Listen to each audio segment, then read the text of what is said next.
हरे कृष्ण। श्रीमद् भागवतम प्रथम स्कंद द्वितीय अध्याय भागवत कथा एवं भगवत भक्तिर महात्म्य।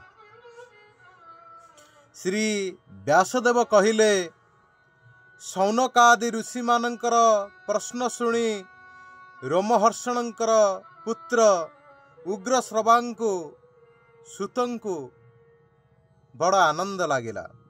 से ऋषि मानकर एही मंगलमय प्रश्न को अभिनंदन जणाइले। मंगलाचरण करी कहिबाकु लागिले, श्री शुकदेवंकर सर्वत्र ब्रह्म अनुभव स्वतः सिद्ध थिला।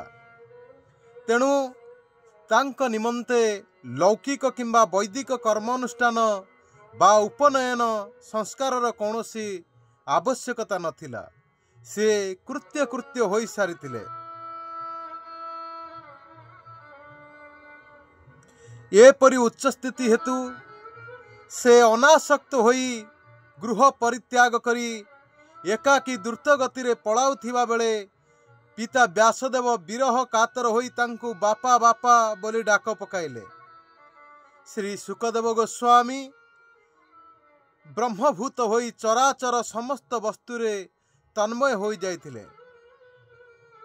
तेणु तांक पक्षरु वृक्ष माने उत्तर देले, सही सर्वभूत हृदय स्वरूप श्री शुकदेव गोस्वामी को मु वंदना करुअछि। मु मुनि मानंकर गुरु व्यासनंदन महात्मा श्री शुकदेवंकर शरण ग्रहण करुछि।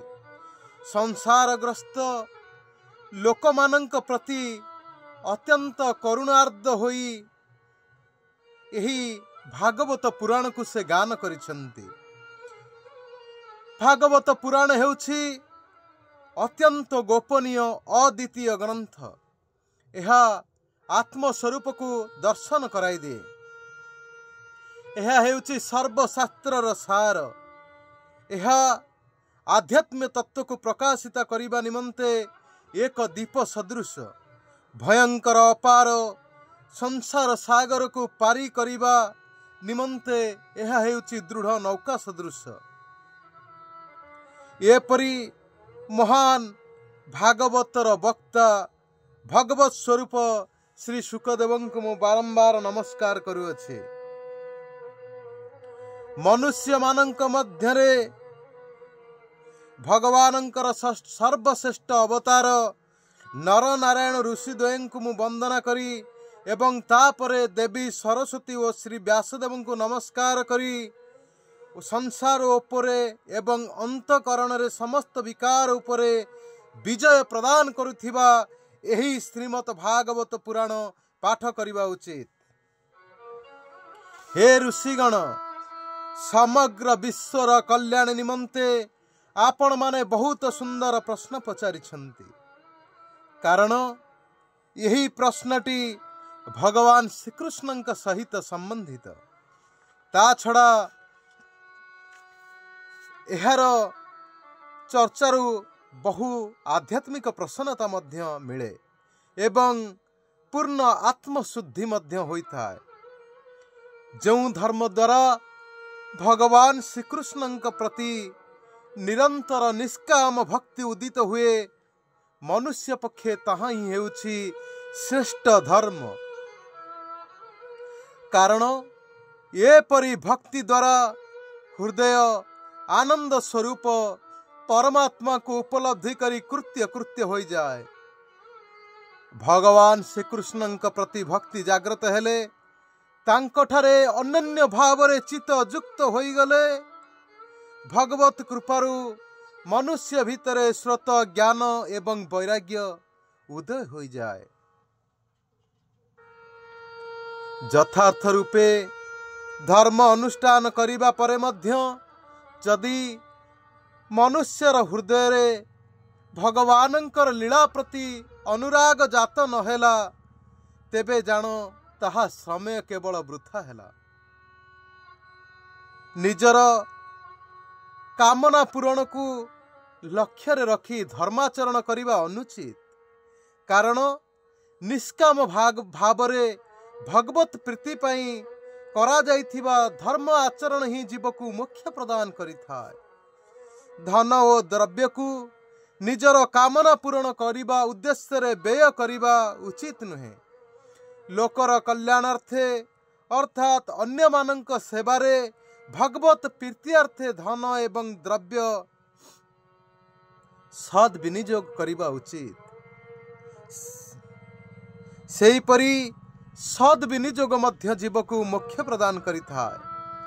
सुतरां धर्म अनुष्ठान मध्य भगवानंकर प्रीति उद्देश्य रे करा जिबा उचित एवं धन को मध्य सत्कर्म रे नियुक्ति करिबा वांछनीय। इंद्रिय तृप्ति निमित्त भोग सामग्री को उपयोग करिबा ठीक नुहे। जेतिकी भोग सामग्री आमे जीवन रे धारण करिबा केवल सेतिकी उपयोग करिबा उचित। कारण ये जीवन रे तत्व जिज्ञासा करिबा जीवर पक्षे अत्यंत आवश्यक। कारण ये जीवन रहिले तत्व जिज्ञासा संभव हुए। ता फल रे जीवर आत्मस्वरूप ज्ञान लाभ होता है। तेणु जीवन को नानाविध काम्य कर्म द्वारा स्वर्गादि लाभ करिबा दिगरे लगाई वृथारे कटाई देवा अनुचित। एकमात्र अद्वितीय सच्चिदानंद घन परमात्मा ही अखंड रूपरे सर्वत्र पूर्ण होई रहिचंती। यही अद्वैत ज्ञान को तत्वज्ञानी माने ज्ञान बोली कहिछंती। सेही सच्चिदानंद घन को ही ब्रह्म परमात्मा एवं भगवान आदि नाम रे शास्त्र मानकरे वर्णना करा जाइछे। भागवत धर्म प्रति जो मुनि मानकर श्रद्धा थाए से माने श्रवण भक्ति द्वारा ज्ञान और वैराग्य को लाभ करती तथा शास्त्र मानकरे वर्णित भक्ति संपन्न होई निज अंतर रे विद्यमान आत्मस्वरूप परमात्मांकर दर्शन लाभ करती। हे शौनकादि ऋषिगण वर्णाश्रम विभाग अनुसारे यथरूपे निज निजर धर्म आचरण कले भगवान प्रसन्न हुअन्ति। तेणु तेणु एकाग्र मनरे भक्त वत्सल भगवान को निरंतर श्रवण कीर्तन ध्यान आराधना करिबा सहित निजर समस्त कर्म भगवत प्रीत्यार्थे ही करिबा आवश्यक। एही रूपे सर्वदा भगवानंकर चिंतन रे निमग्न रहिले मनुष्यर समस्त कर्म वासना तुटी जाए। भगवानंकर कथा श्रवण पठन चिंतन रूपी खड्ग द्वारा भक्त ए संसार रे घुराउथिबा निजर कर्म बंधनर गंठी को मध्य काटी दियंती। भगवानंकर यही परिपुण्यमय कथापति रुचि क्यों भाग्यवान बा ज्ञानवान मनुष्य कहीं बा अभिरुचि न रखिब। अर्थात प्रकृत ज्ञानी माने निरंतर भगवत कथामृत पान करी सेथिरे मजी रुहंती एवं तार फलस्वरूप सेमाने जन्म मृत्युर आवर्तन समाप्त करि दियंती। हे ऋषिगण प्रथमतः भगवत गुणानुवाद शुणिबा को इच्छा हेबा आवश्यक। ता सहित सेथिपति श्रद्धा मध्य रहिबा आवश्यक। यह छड़ा संत महापुरुष मानकर सत्संग एवं पुण्य तीर्थ मानकर सेवन करिबा मध्य आवश्यक। यह छड़ा भगवान श्रीकृष्ण हेउछंती सज्जन मानकर परम सुहृद। तांकर लीला कथा श्रवण आउ कीर्तन उभय हेउछंती परम पवित्र। भक्त जतबळे भगवानंकर लीला कथा को श्रवण करती सेतबळे भगवान तांकर हृदय रे आविर्भाव होई तांकर समस्त अमंगल को नाश कर दियंती। यहीपरि महापुरुष मानंकर नित्य सत्संग द्वारा मनुष्यर अशुभ संस्कार संपूर्ण रूपे नष्ट हो जाए। यार फल स्वरूप पवित्र कीर्ति भगवान ठारे ताहार एकनिष्ठ भक्ति हो जाए। ता फलरे रजगुण और तमगुणर भाव यथा काम क्रोध मोह मद माश्चर्य आदि चित्तवृत्ति ये सबुरु मुक्त होई सत्व गुण रे अवस्थान होई निर्मल हो जाए। यहीपरि भावरे भगवानंकर प्रेममयी भक्ति बलरे संसारर सकल आसक्ति तुटिगले हृदय आनंद रे पूर्ण हो जाए। भगवानंकर तत्व हृदय रे सत्य अनुभव हुए। हृदय रे आत्मस्वरूप भगवानंकर साक्षात्कार होई जिबा मात्रे ए हृदय रे थिबा समस्त ग्रंथि मध्य खोली जाए। सकल संदेह दूर हुए, कर्म बंधन क्षीण हो जाए। यह फल रे बुद्धिमान लोक माने नित्य निरंतर बड़ आनंद सहकारे भगवान श्रीकृष्ण प्रति प्रेम भक्ति रे मज्जी जानती से माने परिमाण रे सेमान को आध्यात्मिक प्रसन्नता ही प्राप्त हुए। प्रकृतिर तीनोटी गुण अच्छी सत्वगुण रजगुण एवं तमगुण। यही तीन गुण धरी जगतर स्थिति उत्पत्ति एवं प्रलय निमंते एक और अद्वितीय परमात्मा ही विष्णु ब्रह्मा रुद्र एपरि तीन नाम को ग्रहण करती। तथापि मनुष्यर परम कल्याण तो सत्व गुणधारी श्रीहरिंक जोगु ही होइथाय। काठ हेउछि माटीर एक विकार, किंतु काठ अपेक्षा धुआं श्रेष्ठ। ताठारु अधिक श्रेष्ठ हेउछि अग्नि, कारण अग्नि हेउछन्ति वेदमय एवं वेदोक्त यज्ञ यज्ञादि द्वारा अग्नि सद्गति प्रदान करिथाय। ठीक सेहीपरि तम गुण ठारू रजगुण श्रेष्ठ, रजगुण ठारू सत्वगुण मध्य श्रेष्ठ, कारण सत्वगुण जीव को भगवानंकर साक्षात्कार कराई थाए। प्राचीन जुगरे महात्मा माने निजर मंगल कराइबार पाई विशुद्ध सत्वमय भगवान श्रीहरि विष्णु को ही आराधना करुथिले। वर्तमान मध्य जो माने सही प्राचीन महात्मा मानंकु अनुसरण करती सेमाने मध्य कल्याणर अधिकारी बा कल्याण भाजन हुअन्ति। जो माने एही संसार उद्धार पाइबा को चाहती सेमाने घोर रूपधारी तमगुणी रजगुणी भौरादि भैरवादि भूतपति मानंकु उपासना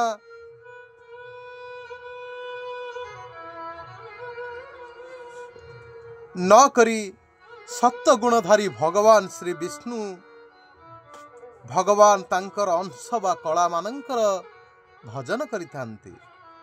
ता फलरे सेमानंकर चित्त काम क्रोध लोभ मोह मद माश्चर्यरु मुक्त होई संपूर्ण शांति लाभ करिथाय।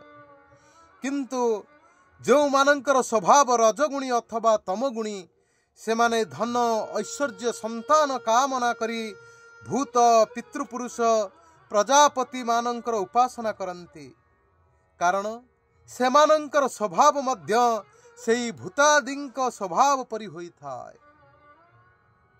श्रीकृष्णंकर प्राप्ति रे ही वेदमानंकर तात्पर्य निहित।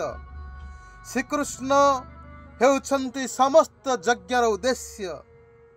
श्रीकृष्ण को पाइबा निमंत ही जोग करा जाए एवं श्रीकृष्ण को पाइबारे ही जीवर प्रत्येक कर्मर परिसमाप्ति ही घटी थाए। ज्ञान द्वारा ब्रह्म स्वरूप भगवान श्रीकृष्ण को ही प्राप्ति करा जाए। तपस्या मध्य भगवान श्रीकृष्ण को पाइबा पाई ही करा जाए।